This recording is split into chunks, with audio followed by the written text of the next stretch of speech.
First this hour, Armenia's government says more than 100,000 ethnic Armenians have now fled Nagorno-Karabakh.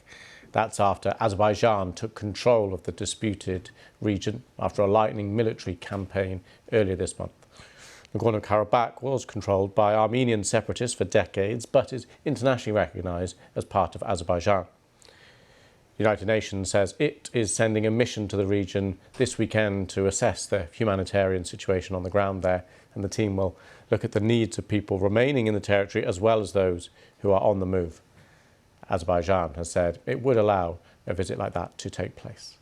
Well, earlier I spoke to Goris. He is a freelance journalist currently in Goris.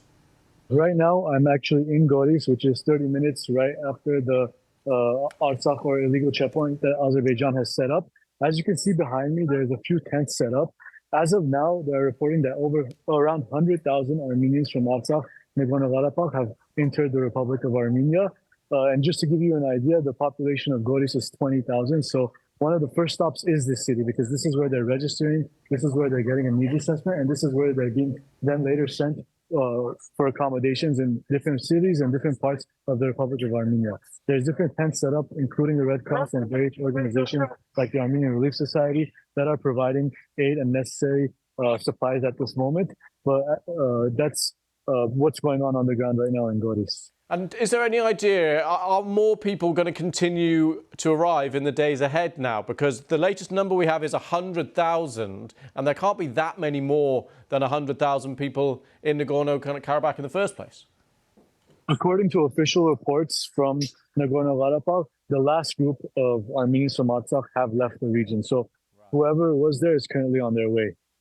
So that will basically mean effectively almost every person who had a home and lived in Nagorno-Karabakh has now left. That is a huge number of people that Armenia will now have to integrate.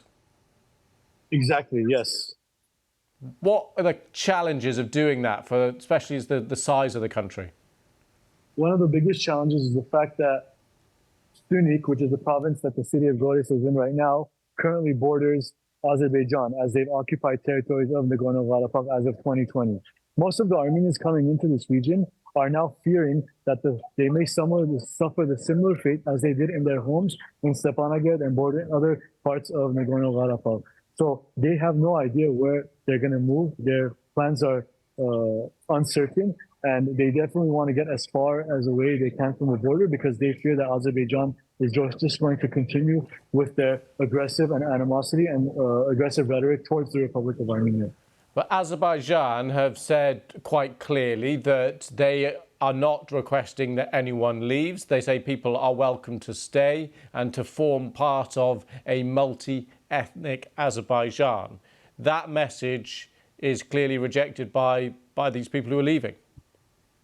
Not necessarily just rejected, but Azerbaijan's actions prove to be otherwise. Because if you recall, September 19th to 20th, they launched an unprovoked attack that had traces or characteristics of ethnic cleansing and genocide. So these people are not voluntarily fleeing from their homes. They're being forcibly displaced and evacuated for their safety, because they don't feel like they can live a safe and secure life under Azerbaijan. And the only way they do feel that they would go return to their homelands is if there's a free and independent Armenian Republic of Artsakh.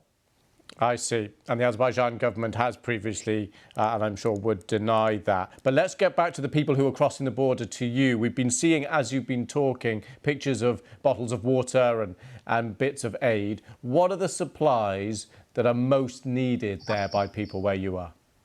So right now, there's being food, water, and basic necessities that are being passed out immediately.